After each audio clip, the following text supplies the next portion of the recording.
दोस्तों, स्वागत है आपका हमारे चैनल पर। आज हम आपको एक ऐसी रोमांचक कहानी सुनाने वाले हैं जिसमें तीन दोस्त दिलमार, एवरेट और पीटी जेल से भागते हैं और खजाने की तलाश करते हैं और जिंदगी और मौत के बीच एक ऐसा सफ़र तय करते हैं जिसे देखकर आपके होश उड़ जाएंगे। इस कहानी में दोस्ती, धोखा, रोमांच, खजाना और जादुई घटनाएं सब कुछ है। तो चलिए शुरू करते हैं और जानते हैं कि कैसे ये तीनों अपने खतरनाक सफ़र में हर चुनौती को पार करके अपने लक्ष्य तक पहुंचते हैं। कहानी की शुरुआत में हमें एक जेल दिखाई जाती है। वहाँ कुछ कैदी पत्थर तोड़ने का काम कर रहे थे।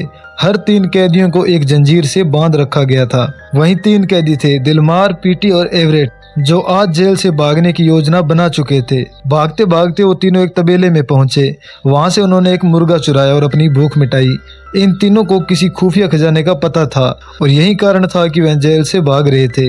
इसके बाद तीनों ट्रेन की तरफ भागे। ट्रेन के पीछे से भागते हुए पीटी ट्रेन पर नहीं चढ़ पाया क्योंकि तीनों एक जंजीर से जुड़े हुए थे। नतीजन तीनों ट्रेन के बाहर गिर गए और आपस में एक दूसरे को दोष देने लगे।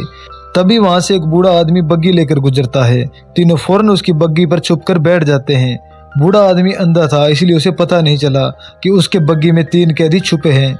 बूढ़ा आदमी उनसे कहता है, जो खजाना तुम ढूंढ रहे हो वो तुम्हें नहीं मिलेगा, मगर कुछ उससे भी ज्यादा कीमती चीज तुम्हारा इंतजार कर रही है। तीनों को यह बात अजीब लगी, लेकिन उन्होंने ज्यादा ध्यान नहीं दिया। फिर तीनों पीटी के कजिन के घर पहुंचते हैं। वहाँ पीटी का कजिन उनका स्वागत करता है, मगर उसका बेटा उन्हें गलत समझकर गोली चलाने वाला होता है। कजिन जल्दी से जंजीरें काट देता है और तीनों को रात का खाना खिलाता है। अब रात में रेडियो पर गाना बजता है और तीनों उसे सुनकर थोड़ी देर आराम महसूस करते हैं, लेकिन आधी रात को उन्हें आवाज सुनाई देती है। पता चलता है कि पीटी के कजिन ने पुलिस को बुला लिया था।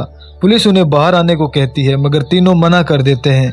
पुलिस पूरे तबेले में आग लगा देती है। तभी पीटी के कजिन का बेटा एक कार लेकर आता है और उनकी मदद करता है। धीरे धीरे वो तीनों कार में बैठकर वहां से भाग निकलते हैं। थोड़ी दूर जाकर उन्होंने कजिन के बेटे को वापस घर भेज दिया, लेकिन उनकी कार खराब हो चुकी थी। तीनों एक मैकेनिक के पास जाते हैं। मैकेनिक कहता है कि जिन पार्ट्स की उन्हें जरूरत है वो 2 हफ्ते बाद आएंगे, लेकिन तीनों के पास इतना समय नहीं था। खजाने तक 4 दिनों में पहुंचने की जरूरत थी, वरना उस जगह पर बाढ़ आ जाएगी। एवरेट हार मानने वाला नहीं था। उसने पीटी के कजिन के घर से सोने की घड़ी चुरा ली थी ताकि उसे बेचकर नई गाड़ी खरीदी जा सके। पीटी को यह बिल्कुल भी पसंद नहीं आया। तभी फिर से गानों की आवाज सुनाई देती है। आसपास से सफेद कपड़ों में महिलाएं तालाब की तरफ जा रही थी। तीनों भी उनके साथ चले जाते हैं। अब दिलमार और पीटी पानी में डुबकी लगाते हैं, मगर एवरेट ऐसा नहीं करता। उसे अपने बालों से बेहद प्यार था। उधर पुलिस भी इनका लगातार पीछा कर रही थी। तीनों घड़ी बेचकर एक नई गाड़ी खरीद लेते हैं और आगे के सफर के लिए निकल पड़ते हैं। रास्ते में एक लड़का लिफ्ट मांगता हुआ आता है।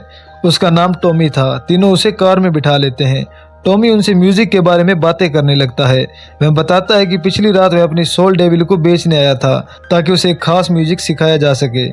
टॉमी आगे बताता है कि जहां मैं जा रहा है वहां एक अंधा आदमी है जो म्यूजिक बजाने के लिए $10 देता है और अगर म्यूजिक अच्छा हुआ तो रेडियो पर भी ब्रॉडकास्ट होगा। इसके बाद ये तीनों उसके पास जाते हैं और ये अपना गाना गाते हैं। उनका गाना रेडियो वालों को बहुत पसंद आता है। इसके बाद रात हो चुकी थी। तीनों दिलमार, पीटी और एवरेट एक जगह आग जलाकर ठहरे थे और सोच रहे थे कि खजाना मिलने के बाद आगे क्या करेंगे, लेकिन तभी अचानक पुलिस की आवाजें सुनाई देती है। पुलिस उनका पीछा कर रही थी और सोच रही थी कि तीनों कहीं घर में छुपे हैं। जैसे पिछली बार उन्होंने आग लगाई थी, इस बार भी उन्होंने आग लगा दी और इस आग में उनकी नई कार भी जल गई। अब तीनों के पास कोई दूसरा रास्ता नहीं बचा, इसलिए पैदल ही आगे बढ़ने का फैसला करते हैं। लेकिन तभी पीछे से एक कार बुलेट जैसी रफ्तार से उनकी तरफ बढ़ती है। कार में से नोट उड़ते हुए दिखाई देते हैं। दरअसल ये एक क्रिमिनल था जो हाल ही में बैंक लूटकर भाग रहा था। कुछ पुलिस वाले उसका पीछा कर रहे थे। तीनों जल्दी से सोचते हैं कि ये उनके लिए सहारा हो सकता है और कार में बैठ जाते हैं। वह आदमी दरवाजा खोलकर बाहर निकलता है और पुलिस पर गोलियां चलाने लगता है। पुलिस वाले डरकर पीछा छोड़ देते हैं। वह आदमी अपना नाम बताता है, गार्ज नेल्सन। वह तीनों को शहर लेकर जाता है और वहीं एक और बैंक लूट लेता है। लेकिन रात के वक्त अचानक गार्ज का दिल बदल जाता है। वह अपने सारे पैसे तीनों को दे देता है और वहां से चला जाता है। अगले दिन वही रेडियो स्टेशन जहां तीनों ने गाना गाया था, वहां लोगों की भीड़ लग जाती है। लोग उनका गाना फिर से सुनने की मांग कर रहे थे। वह गाना इतना फेमस हो चुका था कि रेडियो वाला अपने कर्मचारियों से कहता है, जाओ और उन तीनों को ढूंढो, इससे पहले कि कोई और स्टेशन उन्हें साइन कर ले। तीनों पैदल ही सफर कर रहे थे। रास्ते में खाना चोरी छुपे खाकर दिन काट रहे थे। एक दिन एवरेट एक दुकान में अपने बालों के लिए जेल खरीदने गया। तभी बाहर उनकी नजर एक गाड़ी पर पड़ती है। मौका देखते ही तीनों गाड़ी चुरा कर वहां से भाग जाते हैं। सफर के दौरान जंगल के बीचों बीच उन्हें 3 लड़कियां नदी पर कपड़े धोते हुए दिखाई देती है। तीनों खुद को रोक नहीं पाते और उनके पास चले जाते हैं। कुछ देर बाद नींद लगने पर उठते हैं तो पीटी गायब था, उसके कपड़े वहीं पड़े थे। अचानक उन कपड़ों में से एक मेढक निकलता है। पीटी को लगता है कि इन लड़कियों ने काले जादू से पीटी को मेढक बना दिया है। दिलमार और एवरेट मेढक को पकड़कर अपने साथ ले जाते हैं। एवरेट को इस बात पर बिल्कुल भी विश्वास नहीं था कि ये पीटी है। दोनों मेढक को एक डिब्बे में बंद कर देते हैं और एक रेस्टोरेंट में खाना खाने बैठ जाते हैं। लेकिन तभी एक मोटा आदमी उनकी तरफ आता है और उनसे कहता है, मैं तुम्हें पैसे कमाने के कई तरीके बता सकता हूँ।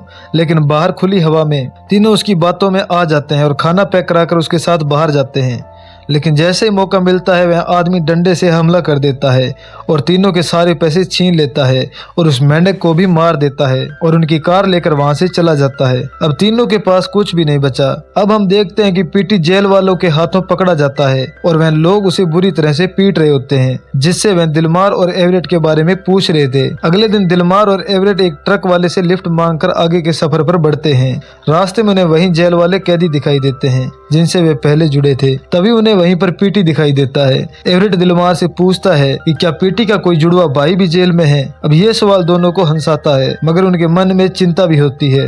अब कई दिनों के सफर के बाद दोनों एवरेट के शहर पहुंचते हैं, जहां हाल ही में मेयर का चुनाव होने वाले थे। चुनाव के दिन तीनों लड़कियां स्टेज पर गाना गा रही होती है। वह और कोई नहीं बल्कि एवरेट की बेटियां थी। एवरेट अपनी बेटियों से मिलने जाता है, मगर उसे पता चलता है कि उसकी बीवी ने उन्हें बताया था कि उसका बाप ट्रेन के आगे आकर मर गया है और अब उसकी माँ दूसरी शादी करने वाली थी। एवरेट को यह सुनकर अंदर ही अंदर बहुत बुरा लगता है, लेकिन वह मजबूर था। वह अपनी बीवी के पास जाता है और पूछता है, तुमने बच्चों से झूठ क्यों कहा। बीवी कहती है कि बच्चों को सच बताने का कोई तरीका नहीं था और अब वह सुरक्षा और सम्मान वाली शादी कर रही है। तभी उसका नया पति आता है और एवरेट को धक्का देकर बाहर निकाल देता है। अब दिलमार और एवरेट एक सिनेमा हॉल में मूवी देखने बैठते हैं। तभी पुलिस वहां सभी कैदियों को लेकर आती है। उनमें पीटी भी होता है। पीटी उन्हें देखता है और कहता है कि खजाने की तलाश छोड़ दें। रात में एवरेट और दिलमार जेल में जाकर पीटी की जंजीर काटते हैं और उसे वहां से भगाते हैं। पीटी उनसे माफी मांगता है क्योंकि वह उस दिन अकेले खजाने तक पहुंचने की कोशिश कर रहा था। एवरेट हिचकिचाते हुए बताता है कि असल में उसे खजाने का कोई भी पता नहीं था। उसने झूठ इसलिए कहा था कि तीनों एक साथ जेल से भाग सके। पीटी को यह सुनकर काफी गुस्सा आता है क्योंकि उसकी केवल 2 हफ्तों की सजा बाकी थी। इसी बीच जंगल में कुछ अजीब घटनाएं होती है। टॉमी, जिसने अपनी आत्मा डेविल को बेच दी थी, बलि चढ़ाने के लिए ले जाया जा रहा था। तीनों तुरंत पहुंचकर उसे बचाते हैं। इधर शहर में मेयर के चुनाव की पार्टी चल रही होती है।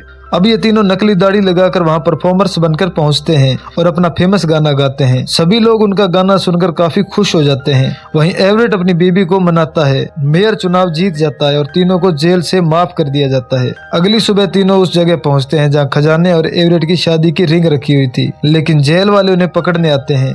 तीनों बताते हैं कि मेयर ने उन्हें माफ कर दिया है। जेल वाले भरोसा नहीं करते, मगर तभी 4 दिन का समय पूरे होने के साथ वहां बाढ़ आ जाती है। तीनों किसी तरह चीजों को पकड़कर अपनी जान बचाते हैं और एवरेट को पानी में वो रिंग भी मिल जाती है। अब एवरेट फिर से अपनी बीवी के पास जाकर शादी करता है।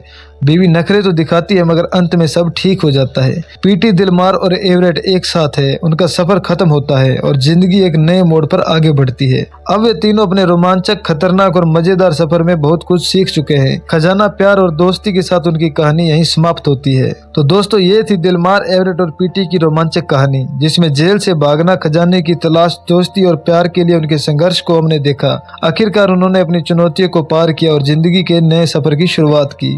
अगर आपको ये कहानी पसंद आई तो हमारे चैनल को सब्सक्राइब करना ना भूलें और हाँ, वीडियो को लाइक और शेयर करें ताकि हम और भी मजेदार और रोमांचक कहानियां आपके लिए ला सके। धन्यवाद दोस्तों। अगले वीडियो में फिर मिलते हैं एक नई कहानी के साथ।